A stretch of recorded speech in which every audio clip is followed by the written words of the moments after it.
saya. Wah itu merupakan kesempatan yang luar biasa sih bagi saya, karena tahu gini kan penyambutan HUT RI biasanya para kepala sekolah sibuk gitu. Luar biasa. Tapi sekali lagi kita siap sedia.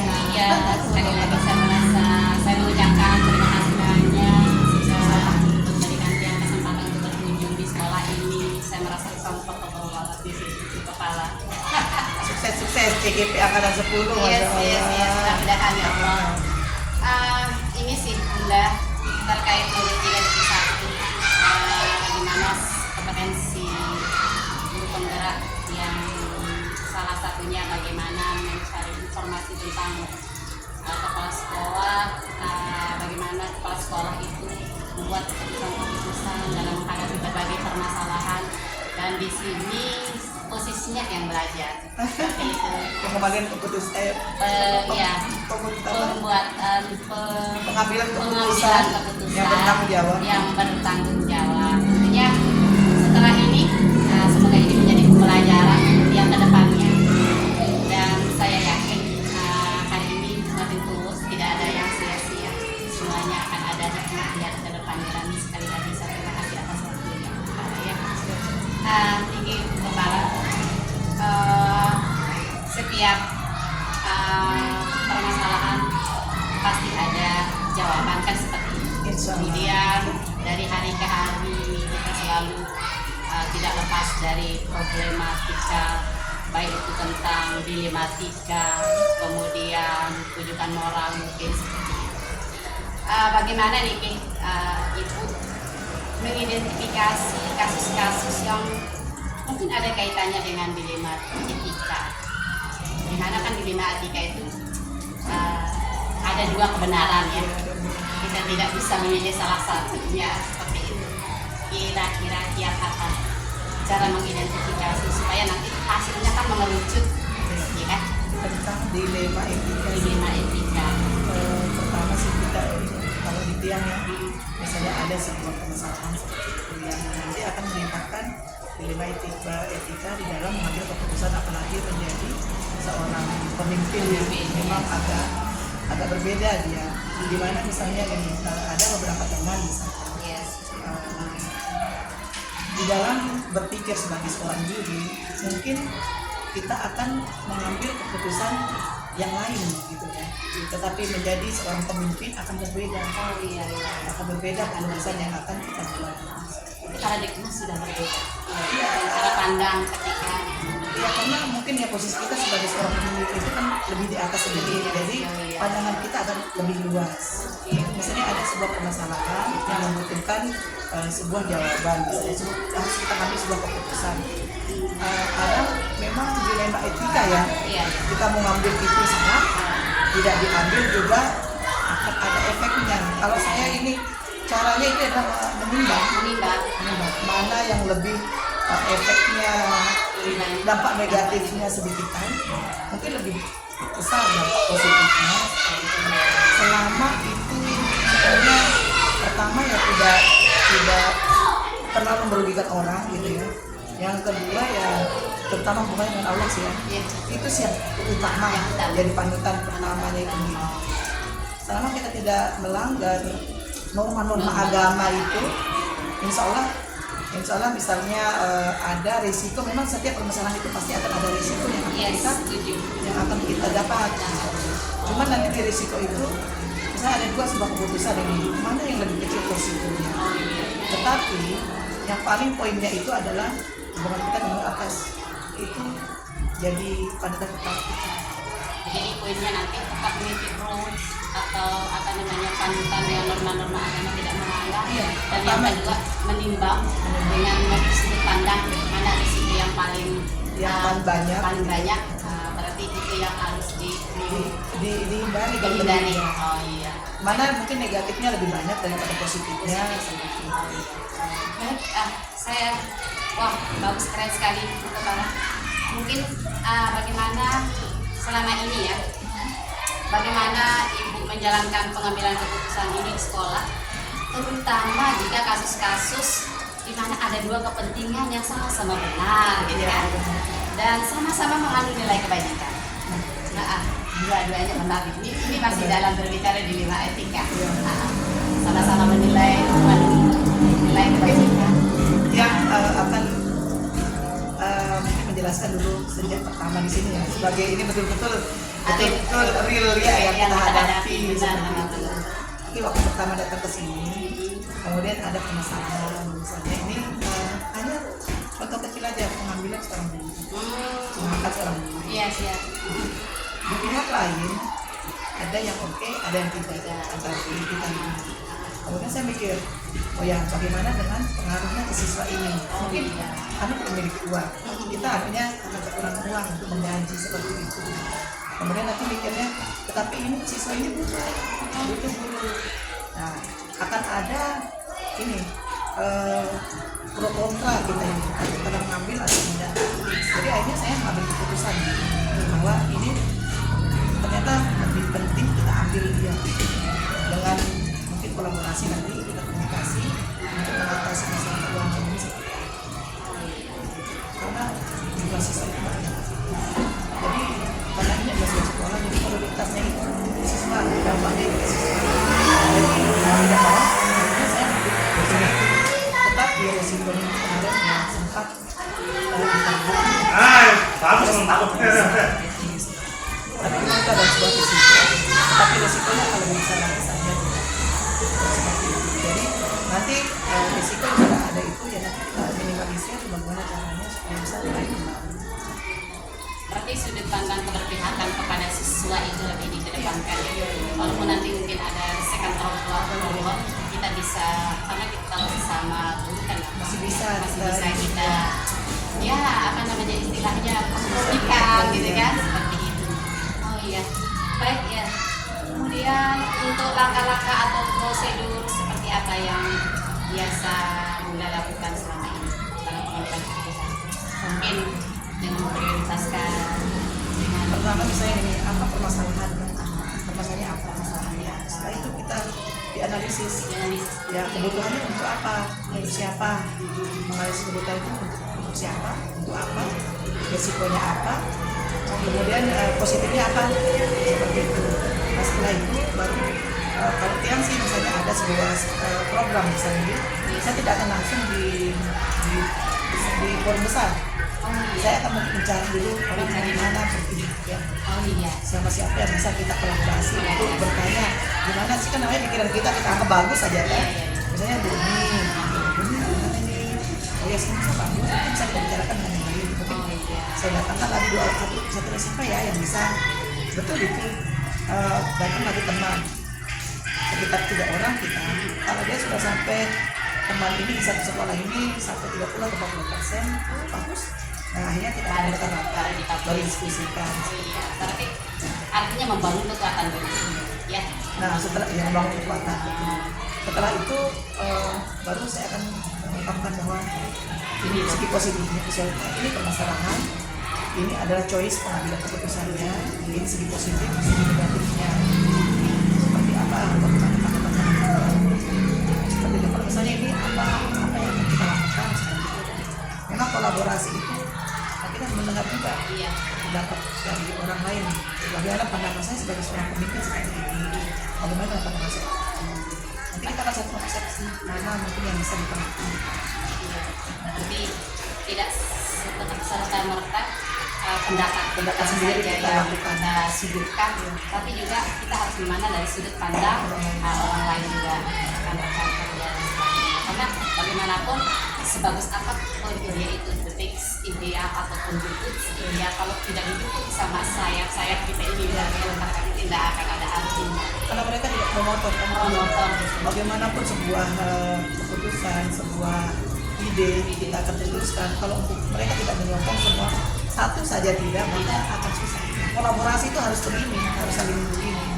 Nah, caranya kita itu adalah mungkin akan kita kasih tahu bahwa ini segi positifnya, ini loh keputusan yang tepat, mari kita putuskan sama-sama. Kalau sudah kita putuskan, kita tanggung jawab sama-sama. Kita tanggung jawab, kita kerjakan sama-sama. Jadi kolaborasi adalah memang sesuatu yang harus kita betul-betul tempa dan harus kita setiap hari. Karena gini, satu kepala jenius akan mengalahkan 10 kepala yang biasa-biasa aja. Yang biasa-biasa aja. Ya, tetapi mereka kolaborasinya dengan pasti. Pasti. Yakin nggak? Oke, kita next ya. Hal-hal apa saja yang mungkin selama ini merupakan baik Bu Kemara, semakin kesini obrolan kita semakin menarik gitu Bunda. Hal-hal apa saja yang selama ini dianggap efektif dalam pengambilan keputusan? Iya, keputusan pada kasus-kasus di Rimati. Itu yang paling efektif itu pertama sih kolaborasi. Kemudian menganalisis permasalahan itu.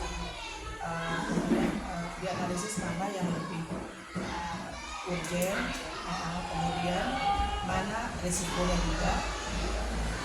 Kalau misalnya ada dua ini keputusan yang akan kita ini kan ya. Jadi yang mana ini memiliki risiko negatif yang paling besar, mana risiko negatif yang paling kecil, kemudian dampaknya itu yang mana. Jadi kita akan mengambil dampak positifnya yang lebih besar. Walaupun memang pada akhirnya kita akan melukai tidak semua kita sama dengan kita semua. Tetapi ya itu untuk ininya hasil terbaik itu kan, hasil terbaiknya itu seperti apa? Risikonya yang kecil kan. Kalau dia risikonya lebih kecil, itu yang lebih bagus. Iya. Berarti Menganalisa problematika iya. Kemudian untuk ini juga tantangan dalam pengambilan keputusan pada kasus-kasus ini pasti kan ada Ya. tantangan. Tantangannya yang paling utama itu sebenarnya tidak enak perasaan gitu. Iya. Itu yang paling Nggak utama, enakan ya. tidak enakan itu.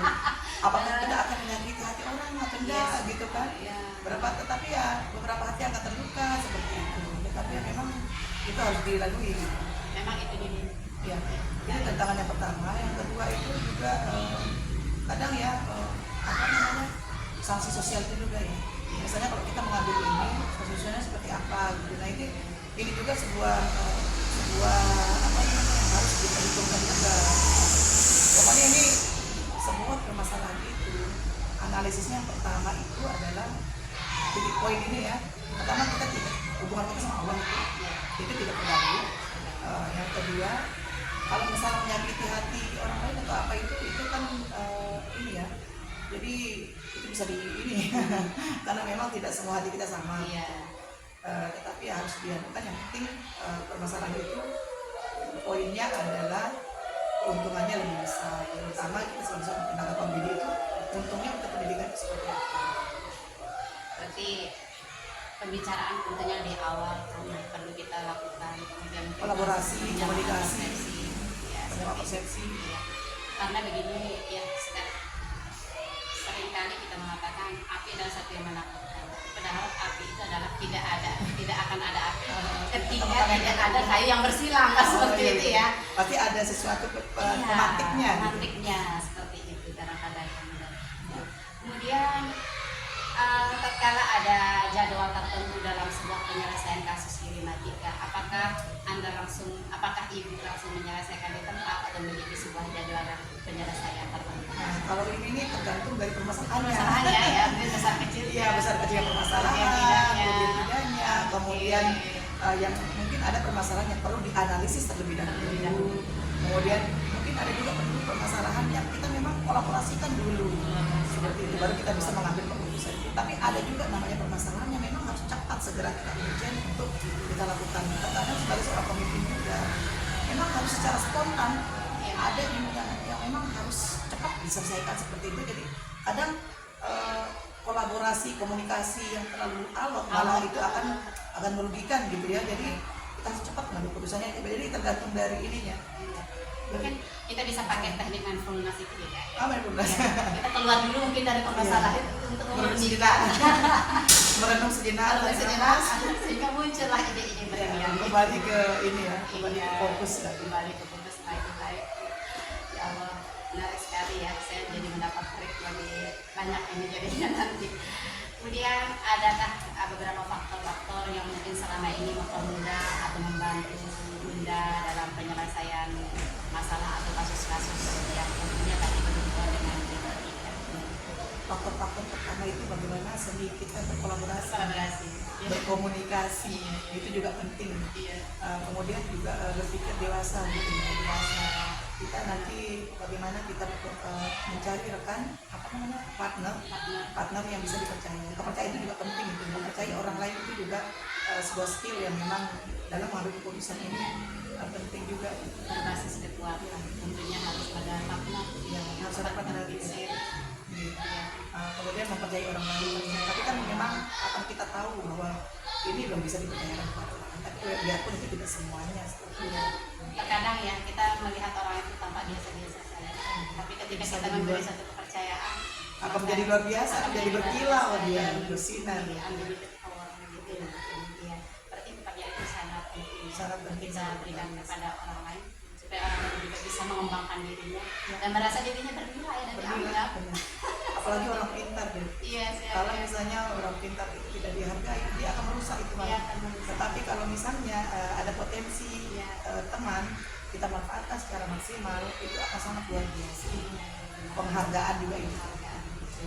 Terkadang orang yang punya potensi ini kadang di tempat yang salah, Salah. ya, tapi ketika dia berada di tempat yang Yang benar benar. dan diakui, wah, dia Kalau dia merasa diakuin soalnya, memang itu fitrah kita sebagai pintar manusia. ya. Oh iya, iya. Kita itu perlu pengakuan kayak memang Pengakuan. seperti itu. Kalau bahasa anak-anak sekarang validasi. Iya, begitu. Kita kadang ya butuh validasi Validasi. seperti itu ya. Oh, iya, oke mungkin ini last question-nya ya. Dari semua hal yang telah diceritakan tadi, mungkin pembelajaran apa yang dapat kita sama-sama petik mungkin dari obrolan ini, karena dengan closing apa ini? Statement ya, ini juga mungkin statement closing itu refleksi, Refleksi, kolaborasi, kemudian juga menganalisis permasalahan secara detail gitu. secara detail ya. Di mana yang sedih positif, negatif, mana yang banyakan, mana yang sedikitan gitu ya. Udah tetapi tetap ranahnya ke Allah gitu ya. Jadilah tetap berharga gitu ya. Mutiara yang bersinar dimanapun kita berada. Jadi orang yang terbebas, lakukan yang terbaik selama dan semampu yang kita lakukan, apapun itu lakukan yang terbaik. Kemudian ikhlas.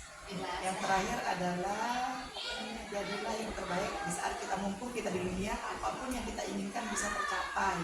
Selama itu kita berdoa dan berusaha, tidak ada yang tidak mungkin. Setuju. Kembali perfect ya. Setiap Kembali manusia perfect. memiliki kesalahan dan Kekurangan harus dan berbuat kesalahan. kelebihan. Terkadang kita harus di titik untuk mengetahui titik kebenaran, kita harus berada di sisi Kesalahan yang dalam dulu, baru kita bisa ini. Bisa kita Seperti ini juga apalagi. Bu, guru. Misalnya ada ini kan burung terbang kan, dia harus kan dulu Pandai. baru dia terbang. Memang kita harus ini dulu, Iya, iya. harus salah dulu kan. Harus salah dulu. Kemudian kesalahan bukan satu-satunya hal yang harus disesali, Iya, betul. tapi satu momen di mana kita harus belajar dan lebih bernilai ke depan. Bisa jadi titik balik, Bisa jadi titik yang luar balik. biasa ya. Iya.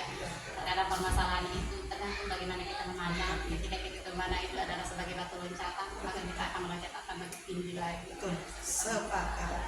Keren itu. Oke Bunda, makasih banyak sekali pelajaran yang bisa saya dapatkan. Next mungkin kita tanpa terbatas ruang dan waktu bisa mengeksplor lagi, bisa sharing lagi, karena percayalah sharing adalah kekuatan, sharing adalah the best moment ya, untuk kita saling mungkin tahu